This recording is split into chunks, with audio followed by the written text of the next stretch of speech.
You know, how disgusted they were with Ozzy and how straight they all were and their different reactions. It was like dominoes. Sharon Osbourne's voice, steady yet laden with grief, cut through the hushed corridors of the entertainment world as she confirmed that her husband of over 4 decades, Ozzy Osbourne, had passed away on July 22nd, 2025.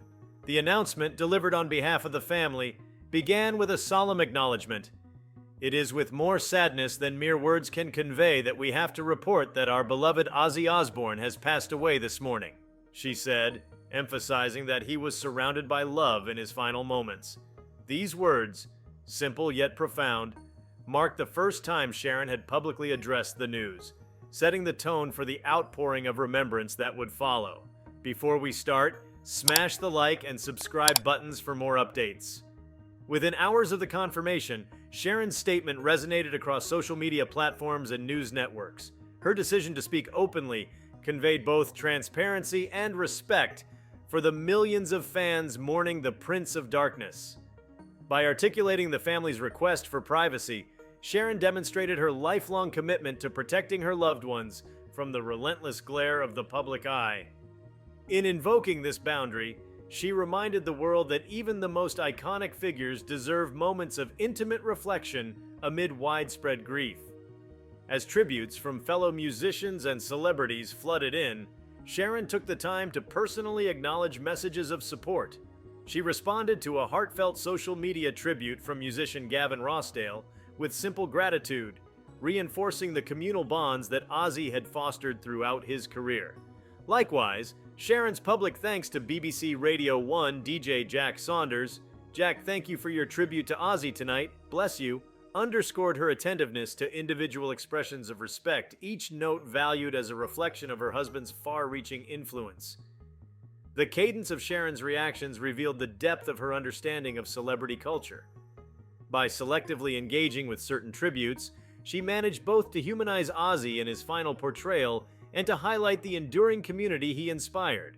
Her comments offered a glimpse into her role not only as a widow, but also as the steward of Ozzy's legacy, carefully curating how his life and accomplishments would be remembered in the annals of rock history. Behind every public utterance lay a lifetime of partnership. Sharon, who had managed nearly every facet of Ozzy's career since the early 1980s, spoke from a wellspring of shared triumphs and trials. Her announcement thus carried an implicit testament to the bond she and Ozzy forged while navigating fame's tumultuous waves. By sharing these closing moments with the world, Sharon reinforced how their intertwined personal and professional histories had shaped the narrative of heavy metal itself. In choosing to speak first, Sharon reclaimed control over the narrative of Ozzy's final chapter. Rumors and speculation, ever present in celebrity circles, were forestalled by her clear, unwavering statement. The implications of this choice were significant. It redirected the conversation from conjecture about the circumstances of his passing to a focus on his life's work and the family's collective grief. Through her words, Sharon subtly reminded the public of the importance of measured, compassionate storytelling. Her mention of Ozzy's peaceful presence at home, surrounded by loved ones, bore weight beyond mere detail. It illustrated the triumph of familial devotion over the isolating effects of chronic illness. Ozzy's long battle with Parkinson's disease had stretched family resources and emotional endurance, but Sharon's account of his last hours suggested a moment of closure that transcended years of struggle. In this framing, death became not only an end, but also a testament to enduring love. Sharon's carefully chosen words also spoke to the nature of grief in the digital age. By publicly recognizing personal tributes yet simultaneously requesting privacy, she highlighted the tension between communal mourning and individual healing. Her approach resonated with many who have faced loss under the spotlight, offering a model for balancing public commemoration with private remembrance. This duality, open acknowledgement paired with protective boundaries, became a defining feature of Sharon's response. In reflecting on Ozzy's storied career, from his early days forging heavy metal's blueprint with Black Sabbath to his solo successes and memorable television ventures, Sharon's announcement implicitly affirmed that his death marked the close of an epoch. Each accolade and anecdote she evoked in interviews rekindled memories of groundbreaking records, wild stage antics, and a fearless persona that reshaped popular culture. By anchoring her commentary in these milestones, she underscored how Ozzy's legacy would endure in both musical history and collective memory. Yet Sharon's remarks extended beyond nostalgia. She used her platform to underscore the fragility of life and the responsibilities of caretakers. Her reference to Ozzy's Surrounded by Family finale served as a reminder of the significance of presence, compassion, and closure at life's end. In a world often fixated on sensationalism, Sharon's emphasis on these universal truths offered a poignant counterpoint, one that resonated across generational and cultural divides.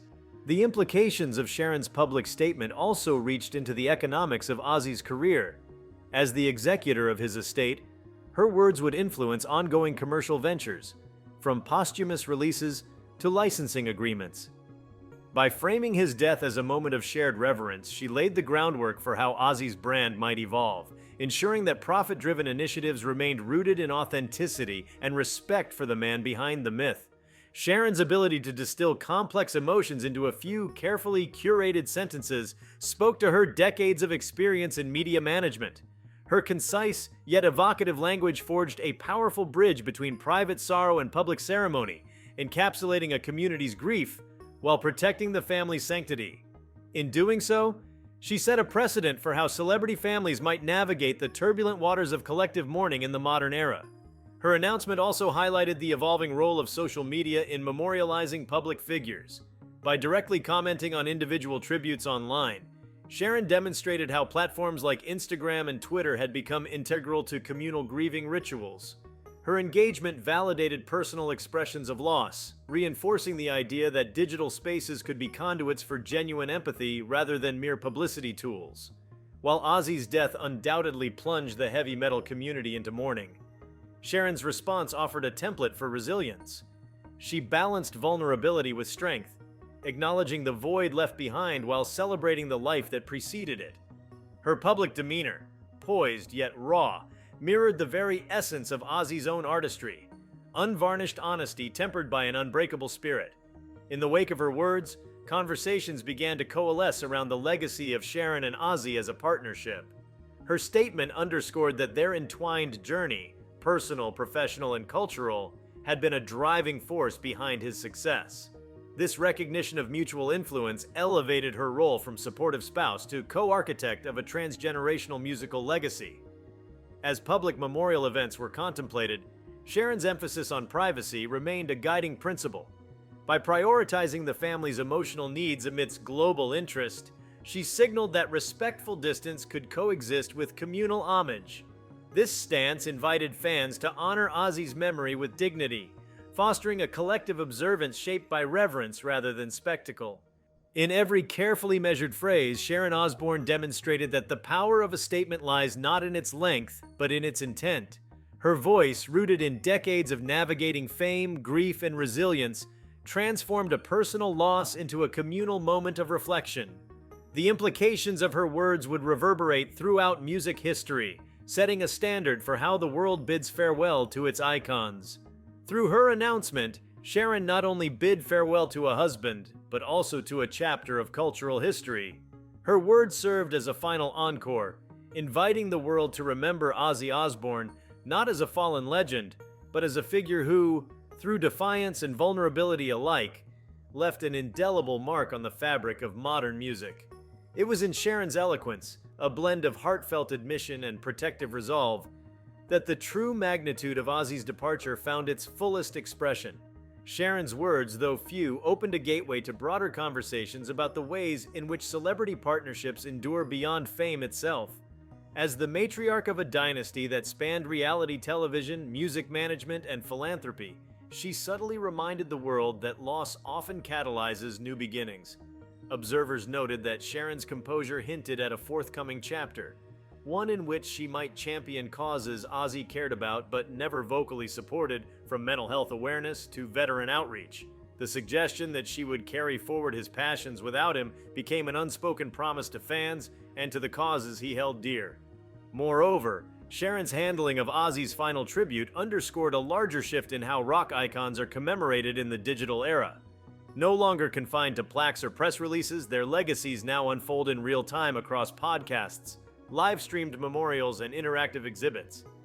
Industry insiders speculated that Sharon would spearhead an immersive retrospective and experience merging archival footage with unseen family moments, thereby reframing Ozzy's story for younger generations unfamiliar with the grit and innovation that defined his early work. At the same time, Sharon's statement carried undercurrents of resilience that resonated deeply within the entertainment community. Colleagues who had weathered their own trials reached out, drawing parallels between their grief and Sharon's steadfast resolve. Their private messages, some later shared publicly, spoke of admiration not only for Ozzy's artistry, but for Sharon's unwavering devotion, reaffirming the idea that partnerships built on mutual respect can weather even the darkest storms. If you like this video, please give it a like and subscribe to our channel. Also, leave your comments below and tell us, what are your thoughts on what Sharon really meant about Ozzy's death news? We want to hear from you. Thank you for watching and see you next time.